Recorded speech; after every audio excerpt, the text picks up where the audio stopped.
So where do the New York Giants go from here following their debacle against the Dallas Cowboys? Former NFL scout David Turner and I discuss what can be fixed and what the Giants just might have to live with. That's coming up next on the Locked On Giants podcast. You are Locked On Giants, your daily New York Giants podcast. Part of the Locked On Podcast Network, your team every day.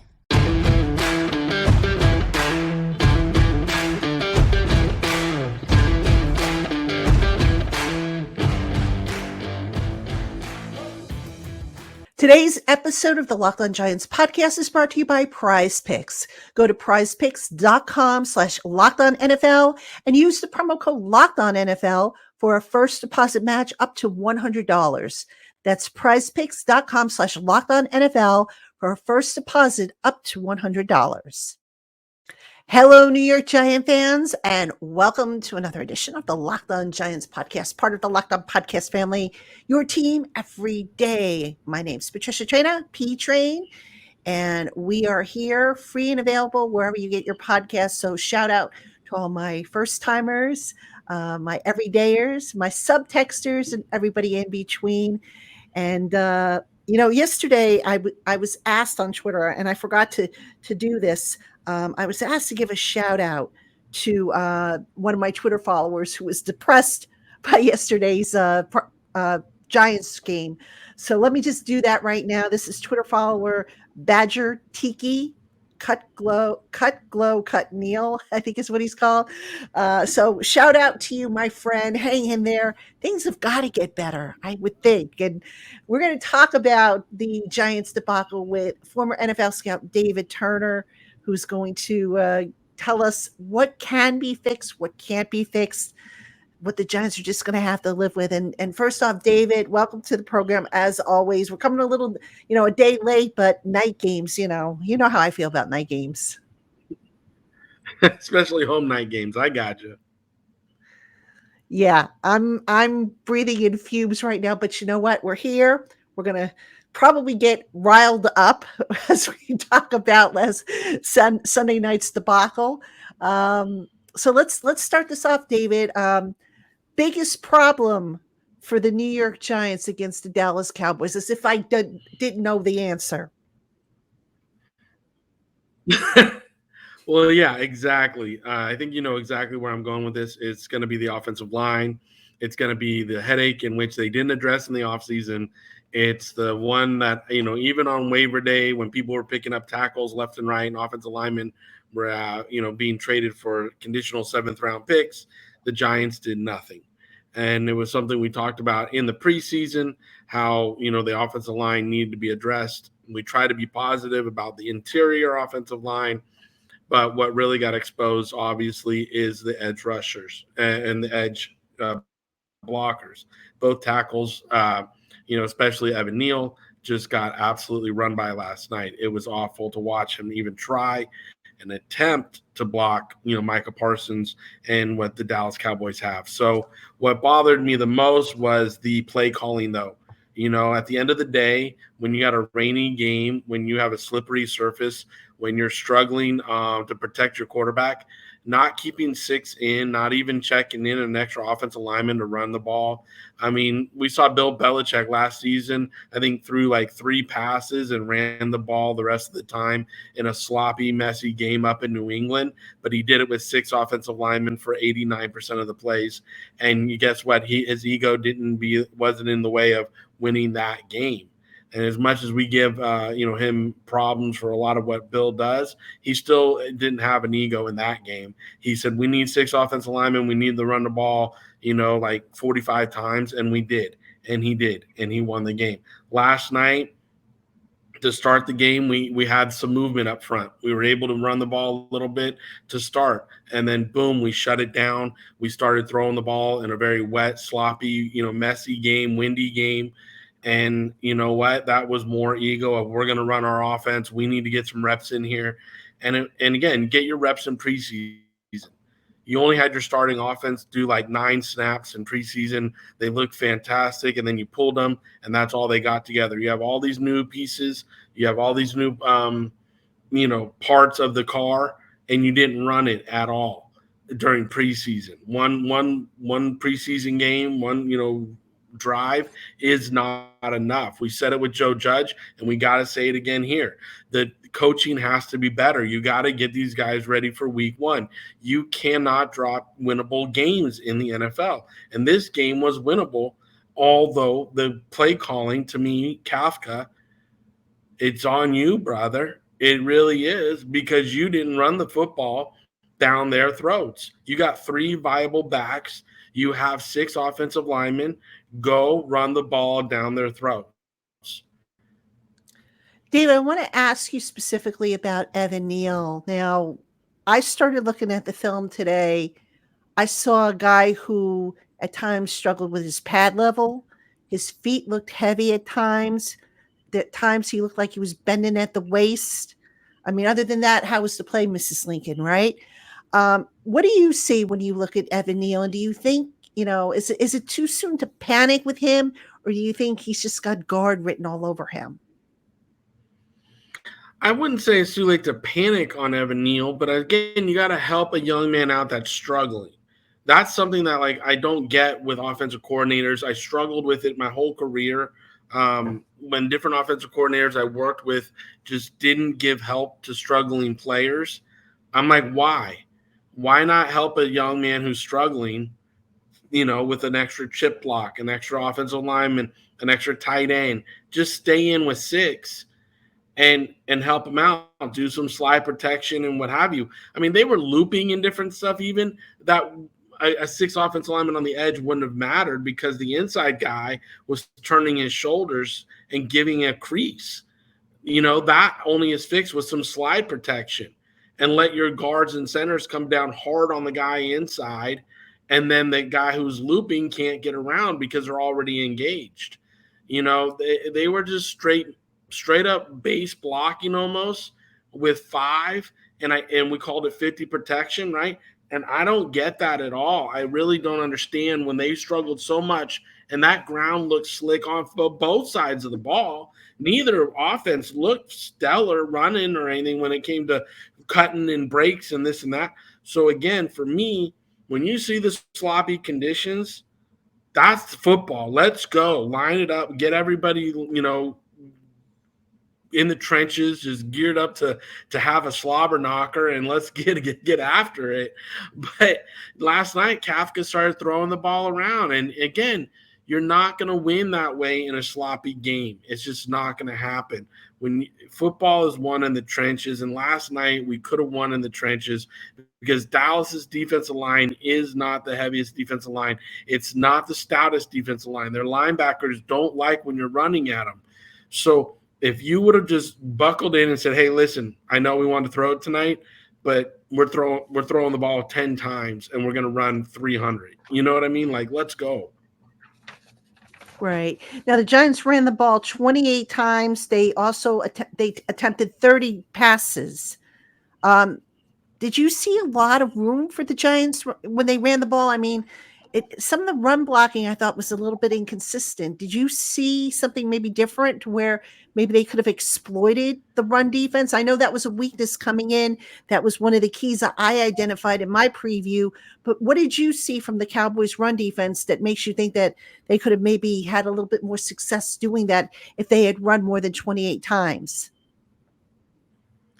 I literally thought they could have run the ball 40 to 45 times last night and really wait on them and pound, because 13 of them they're counting as runs, but they're Daniel Jones running around for his life. So, I can't really say those were runs or scrambles. But for me, I think if you lined up and you had a fullback in the backfield, even Bellinger using him as a back, in the backfield, and a 6 offensive lineman, and really got tough through the first, second quarter.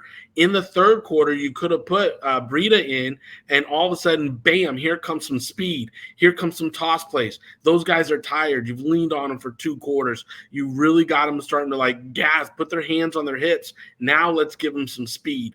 Now let's make them make a cut, make them make an adjustment, break down in space when they're cold, They're wet. Now they're tired. Like, let's get some mentality of this team, some physicality into this offense and really weigh people down, wear them down. That helps your offensive lineman, that helps your running back, that helps your play action with your quarterback, that helps your tight ends open up because now they're just slipping one block and hitting a seam. I mean, everything can come off of that play action if a run game is established early and often, and you really start leaning and weighing on these defensive linemen that aren't the biggest in the league. Like, we weren't going up against a bunch of monsters here. We were going up against a pass rush defense. Now, how do you beat a pass rush defense? Everybody knows you run at them. And you run at them, and you stay disciplined in your run. And you know that that's going to wear them down. Maybe not the first half, maybe not the second quarter, right? Not the third quarter, but you're going to get some home run hits in that late third, fourth quarter because they're tired. They've already rotated everybody through. It was a wet game. They can't cut down and break in space. So for me, what I saw was a game plan that they came in. They wanted to show off Waller. They wanted to show off their speed with Hyatt and Paris Campbell. You know, they wanted to get the ball to Barkley in space because they worked with them so much in the past game, is all I kept hearing from the commentators. It's like, no, this was a slobber knocker that they turned into an absolute mess because now we have turnovers and everything else. Yeah, but David, let me ask you this. Is it possible that Kafka maybe didn't run the ball as much because right out of the chute, the Cowboys blocked the field goal and returned it for a touchdown. They got another score, if I'm not mistaken. The Cowboys, I'm looking at the ball possession and drive chart. The Cowboys jumped up. Let's see, they got a field goal, and a touchdown. I'm sorry, hold on. Well, that's from their offense. They got a field goal, touchdown. But the turnovers did lead. Right. And they had the turnovers. The special teams. Yeah, the special teams and defense got turnovers that scored, right? So wouldn't that, sorry, I don't mean to interrupt, but the fact that they were down early so quickly, is that maybe why they went away from any plans to potentially run the ball? They felt that, okay, we've got to hurry up and catch up here and throw the ball a little bit more? You got to be poised in those situations. You got to be confident in your guys. You got to show your guys that, hey, our game plan, we're going to out physical these people, this other team, and we are going to go after them in the trenches. Because even in the NFL, if you're down, I think at the end of the first quarter they were down 16 or something. It's like you still have 3 quarters of football to master and get that back. Your defense wasn't playing terrible. Okay, they weren't playing terrible. So give them long fields to go, play the ball position game, give your offense, again, weigh on them, play for that second half comeback. Because you're not going to make a first half comeback. You're not going to tie that score up.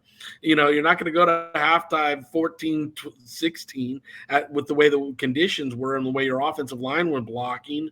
Like, you have to help these young men out up front. When you recognize that they're swinging gates and they have nothing but an empty sieve, with holes going through it. I mean, it was Swiss cheese last night. You can't keep asking them to do what they don't do well against a team that does well pass rushing. Okay, like, that's when you got to say, you know what? We're slowing this game down. We're going to win it in the last possession of the fourth quarter, running the football. Defense, we're going to keep you off the field because we're going to run at these guys. We're going to get our 5 yards at 5 yards at a time. We're going to turn over the downs each and every series. We're going to march down the field. We're going to invoke our will on this defense right now. Like, that's a mindset. That's an attitude. Okay. David, I want to continue asking you. I have another question about the offensive line, but I got to take a quick commercial break. Giant fans, don't go anywhere. We'll be right back. Hey, Giant fans, get ready for the NFL season with incredible offers from FanDuel, America's #1 sportsbook. Right now, new customers can bet $5 and get $200 in bonus bets, guaranteed. Plus, all customers who bet $5 will get $100 off NFL Sunday Ticket from YouTube and YouTube TV. Now is the best time to join FanDuel.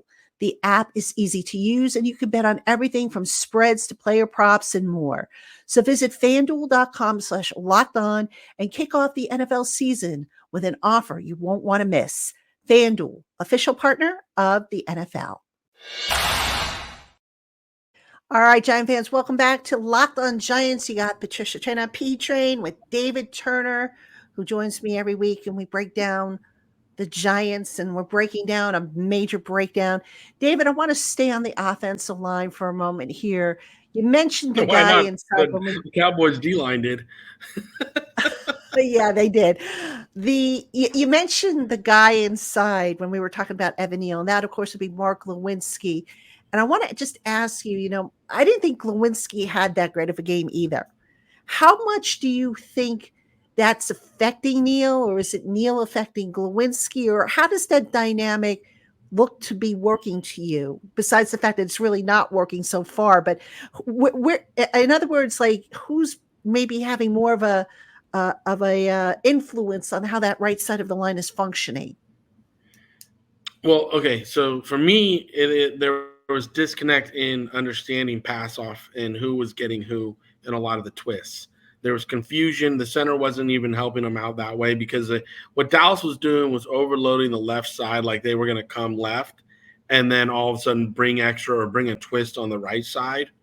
So this way they could create one-on-one blocking, which is the two out there. Okay, with having 2-on-2 basically. So one guard and the tackle and one outside guy in our offensive tackle.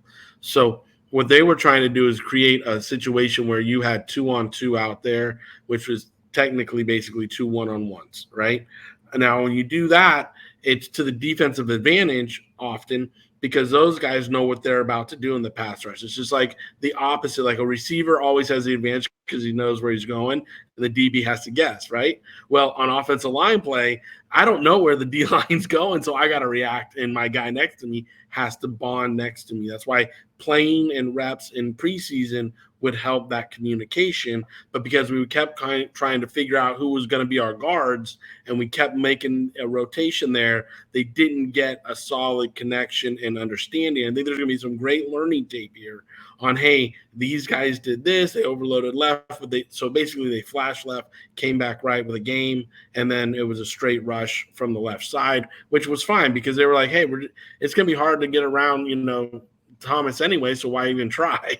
We're just going to mess with the other side, and it was an open swinging gate on the right side. So, for me, I just think that it was a lot of miscommunication, not good fits in the pass-offs when they were twisting, and that created a lot of open gaps. The center needs to go their way, and if the center's not going to wind up going their way to the right often, they need to put a tight end or 6 offensive linemen in there because a back's not going to do it. When you got a Michael Parsons rushing, a back's not going to help.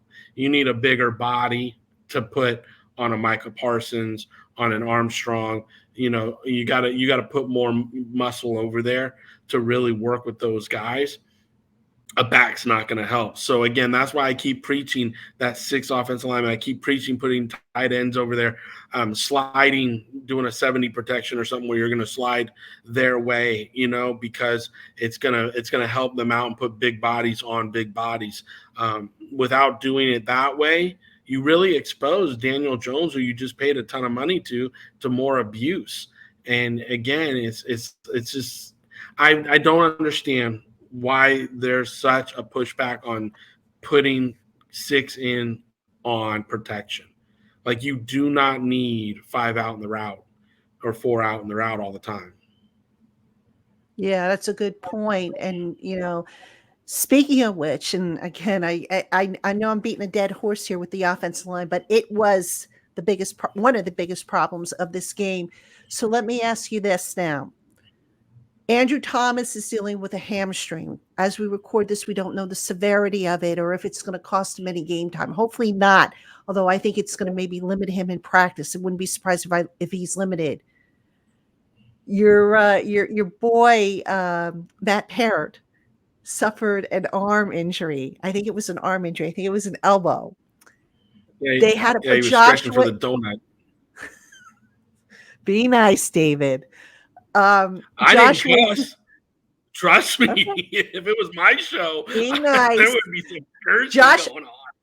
Joshua Ezeudu had to go out and play left tackle after Parrott got injured. Evan Neal, of course, unfortunately was struggling. The Giants' depth at offensive tackle, which you and I talked about after the final roster or the initial roster was set, is coming back to bite them. So that being said, you just don't find quality tackles out on the street, nor do they grow on trees. Is it time to panic? Or, do they just, if you're Kafka, do you just say, you know what? I don't want to put 6 in there, but I might have to, or I might have to change the blocking scheme up.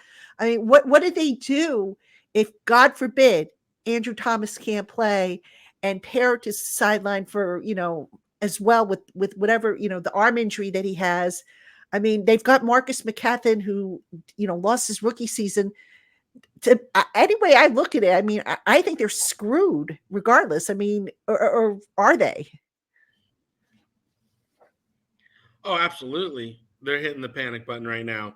They are absolutely hitting the panic button right now because they got to come out to Arizona next week, my backyard. I'll be at the game, by the way. I'll be there in my Giants blue, getting abused. But I watched the Arizona game against, the Washington team this last weekend.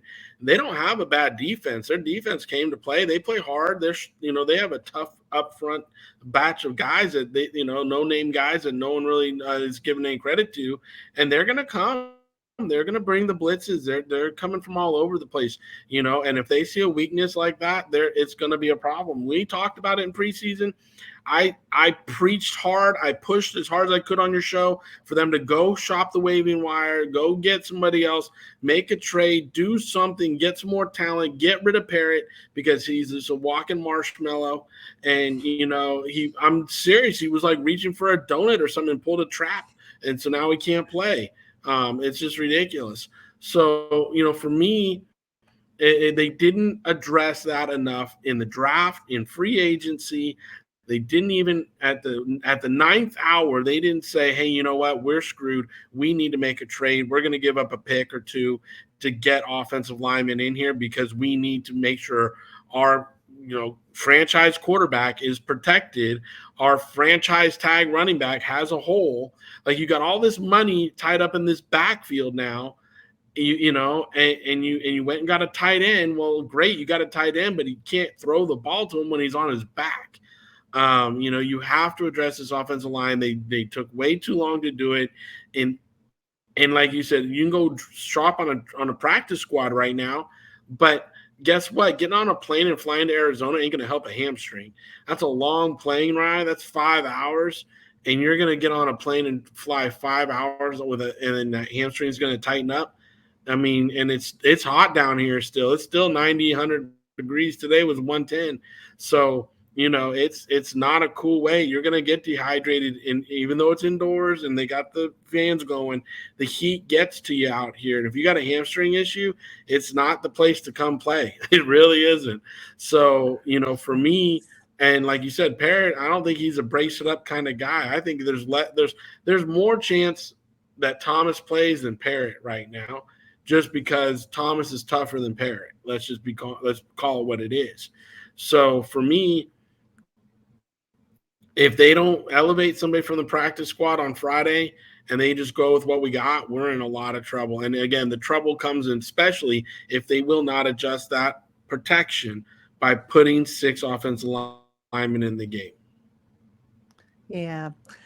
All right, David, coming up, I want to talk a little bit about the defense, because, specifically the rookies and how they did. And we got to talk about special teams because, damn it, they did it again.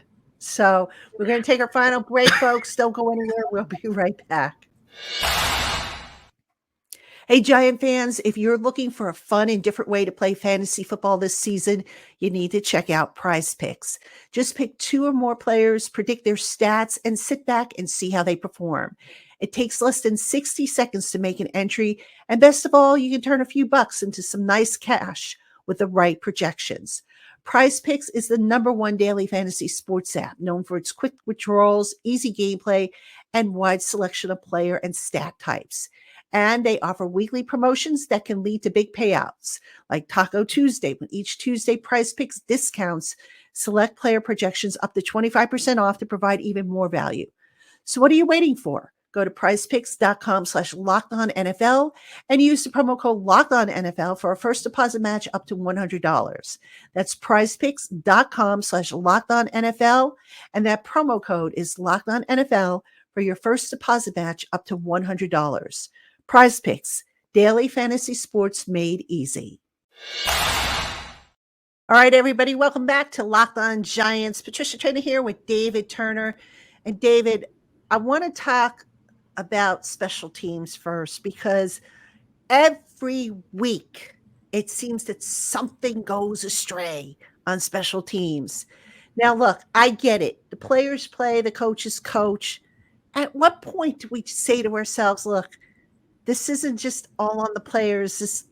Something's ruined that's a little bigger here. And, keep in mind, I like T-Mac. I respect him. He's been a good special teams coach for a number of years, but it just seems like every week something just goes amok. And at what point do you say, all right, we might want to consider, going in a different direction? I think you know my answer to this, because even last year I was on the fire T-Mac train. So if you go back and listen to any of the podcasts last year, you'll hear me very upset about the coaching and them not holding the lanes and the discipline in the lanes and different things. And now we're talking about another special teams debacle with a simple block. Like, you never block outside on that. Like, the direct line to the block is through those tackle guards, and it just drives me nuts when I see a jumper on the inside come through. It's like they're leaving their feet. You should be throwing that guy across the line. Like, grab him and throw him, because there's no way a jumper should be coming through your line. Like, that's a point of pride. Like, it's a point of pride. If someone comes off the edge and is 4.3 speed and he gets to the block, God bless him. Like, that's a hard thing. I'm going to put that on the kicker, the operations team, the snap, the hold, all that, because you got to beat the 4.3 guy with the ball off. Like, that's that. But when a jumper comes through, that's a point of pride. Like, have some pride. Like, don't let that happen.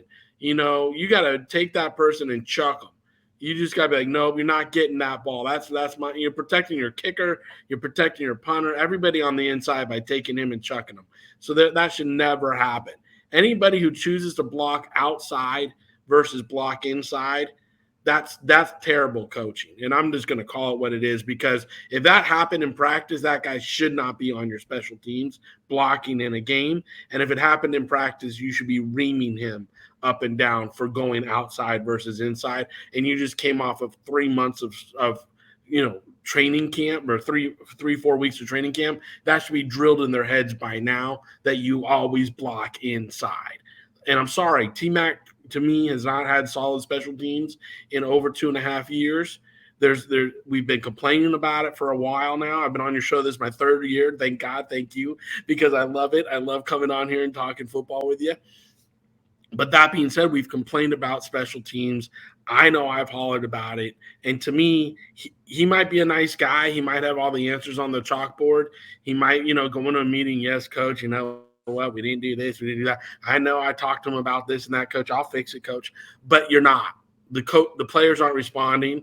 And now you gave up a touchdown in the opening game on the opening drive. And boom, we're down. Your squad's not getting it done.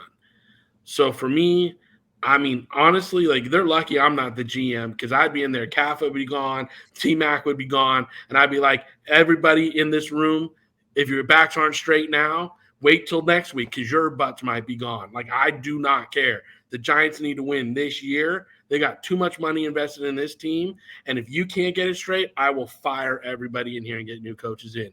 Like, let's go. You'd fire Kafka? Oh, yeah. I'm tired of him. I'm tired of it. I'm sorry. I think Dabo would do a better job calling plays than what Kafka does. And I think you guys heard that tone from me last year too. I said it last year too, and I'm saying it again, because you got to protect the quarterback.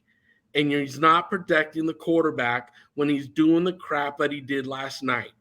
when he's not putting 6, he's not slide protection, he's not running 70 protection, it's all 50, and you got a tackle out there struggling, you got inside games that are beating your inside guys, you got to go back to basics, and he didn't choose to. He chose to run his offense, and that's ego.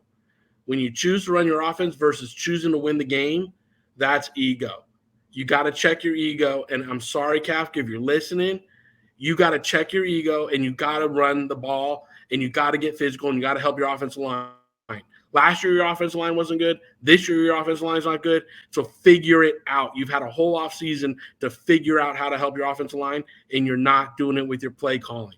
I've been around Greg Knapp. I've been around great offensive coordinators who have looked at me and be like, David, I got to help this offensive line. I got to help these receivers by doing something. They got to help their players. That's having empathy for your players, is you got to help them, because guess what? They're just not getting it done. And great words. Larry Ennis, God rest his soul, Giant scout told. Well, I'll tell you this: the great Larry Ennis, former coach on Bill Parcells' staff, great Giants legend scout, taught me this: you don't get momentum without winning, and you got to win first in order to build momentum. And the Giants didn't win last night. They don't have any momentum going into week 2, and that was a winnable game at home, opening up, and you got embarrassed.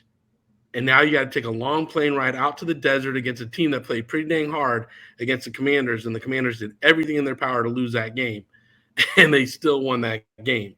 So you're coming into a hostile environment down here in the nest, and if you don't bring it and you lose this game and go 0-2, yeah, everybody would be fired on the plane going back. Oh my. Wow. Okay. You want to talk defense now? Yeah, actually I do. I want to talk about the rookies, the 2 cornerbacks. A little bit of struggles. I thought Banks played well for the most part. Hawkins had a little bit of up and down there. I mean, what did you see from them? And also, let's talk about the rest of the defense for that matter. I thought the 2 edge rushers were quiet. I'm not sure they were really, impacting the way that they're capable of doing. Dexter, I thought, had a good game, but let's start with the rookies and what you saw from them. So what I saw from them were decent technique. I thought too much hands. I'm really maxed out on DBs using their hands. Like, there's no need for it. You really don't need to grab guys' jerseys. You really don't need to grab a hold of them. You jam them to shock them, and then you run with them. Like, as soon as your hips flip, become the receiver. Like, I don't understand this. Like, they're staring at the receiver. Once your hips flip and you're on the outside shoulder, you can look in and see the ball come out of the quarterback's hand. Now go get it. Become the receiver. 90% of these DBs were receivers in college and high school. And, yeah, most of them can't catch. That's why they're a DB. But I'm not saying you go catch it, but I'm saying you can go at least look like you're the receiver and make a play for it. So I don't understand all the hands and the grabbing. The one PI that I really had a problem with was the ball wasn't even catchable. There was a ball that was overthrown. He was in good position, and they called it on him. The receiver leaned into him. I thought that was a hose job on that one. But, for me, I like the rookies. I really saw good technique in most of them and what they're doing. A little bit of, miscommunication in the back end on the CD Lamb. I think it was a second CD Lamb throw. They just like looked like 49-yarder or something like that. Yeah, that one, there was a miscommunication. You could see it right when it happened. They turned around, they looked at each other, and there was I thought, you thought. Again, teachable moment right there. It's going to happen week 1. But if you look at it, and again, it's not like they had to throw it all over the yard or anything. Dak didn't have to be great here, right? Where my biggest problems with the defense is still the run defense. Like, we're not tough enough up front. I mean, Ojulari, to me, did not set the edge strong. I thought that, we got pushed around a little bit up front. Dexter obviously didn't, but, I mean, even even Williams got pushed a little bit. They double teamed him, and he wasn't able to hold the point. And then Ojulari wasn't filling behind him. So for me, we got to get tougher up front. We got to get more stout up front and stringent. But they're really attacking the edges. Watch what they did last night, even on that late touchdown run. they attacked the edges, and Ojulari just got pinned inside by CD Lamb. Like, you got CD Lamb pinching you inside, bro. Like, come on, that's a receiver. Like, like I got a word to say here, but I can't say it. But you got to really just, get some testicle fortitude here and punch that receiver right in the chest and say, you're not blocking me. But, Ojulari got blocked inside by CD Lamb. Like, that one's just in my crawl, as you can tell, because I'm just like, that was a receiver. I wasn't even a tight end that pinched inside. That was a receiver who doesn't even like to block. Like, CD, he's a decent blocker. Don't get me wrong against DBs, but he's not the best blocker in the league when it comes to receiving blockers. So I'm like, come on, man, you got to get that. You got to set that edge. I don't care if it's late. I don't care if it's tired. Just don't let him score. Like, have some pride. Draw that line in the sand and don't let him cross it. So I was upset with the edge players more in the run defense, being honest with you, than in the, coming off the ball and coming and getting them, because at the end of the day, they didn't have to really what did the Cowboys through 13 or 25 attempts, and they had 13 completions, right? But most of those attempts were under 5 yards. I mean, it wasn't like they shot down the field 3 or 4 times. They didn't really shoot down the field a bunch. It was quick out. Dak was just trying to manage the ball in the wet environment. So I didn't think there was a lot of opportunity to get to Dak because, Mike McCarthy called a lot of quick passes, screens, stuff that was going to slow down a pass rush anyways, which is Mike's deal. Like, he's smart about it. He's done it since he was at Green Bay. He loves the screen game. He loves using tight end screens and, all sorts of different screens, because that's what he did in Green Bay, give it to the playmaker and let him run the ball. So didn't surprise me, the game plan from them at all. And that also slows your pass rushers down, and it confuses them as well as, makes them tires them out, because they got to run after these guys out on the edges and out on the perimeter and all that stuff. So it helps your offensive lineman out. Didn't surprise me, his game plan at all. But again, I think if we get stout and stop the run, that's what we need to do. We were one of the worst rush defenses last year, and last night they ran for 122 yards on only 30 attempts. I mean, that's 4.1 yards a carry, and that's a first down every 3 touches. So that's not going to help us at all. Yeah, definitely. Well, my friend, we'll have to see if the Giants can bounce back from it. I mean, there's really nowhere to go but up after that debacle. If they go 0-2, it's going to get uglier. If you thought last night was ugly, it's going to get uglier. Let's hope, though, that Dable and his staff figure it out, because the roster is what it is. And outside of making a blockbuster trade for a stud backup tackle, which I don't see happening, forget about all this talk about trading for Mike Evans. I know a lot of people are like, oh, the Giants should trade for Mike Evans. Fix the offensive line, right? I mean, am I wrong here? Why don't you trade for Wolf? I would rather go get the right tackle down there. My goodness. Everybody likes the shiny new toys that can, the speedsters and the skill position players. But as you said, if you don't fix the offensive line, what good is it? But anyway, always fun chatting with you about ball. We will do it again. Giant fans, thank you so much for tuning in to the Locked On Giants podcast. Be sure to keep it here. I've got more guests coming for you this week. We've got crossover Thursday, and then Friday. I'll figure out what I'm going to do on Friday, but we'll have shows for you as all week long. So keep it here, Locked On Giants podcast. For David Turner, I'm Patricia Traina. We will see you again tomorrow, Giant fans.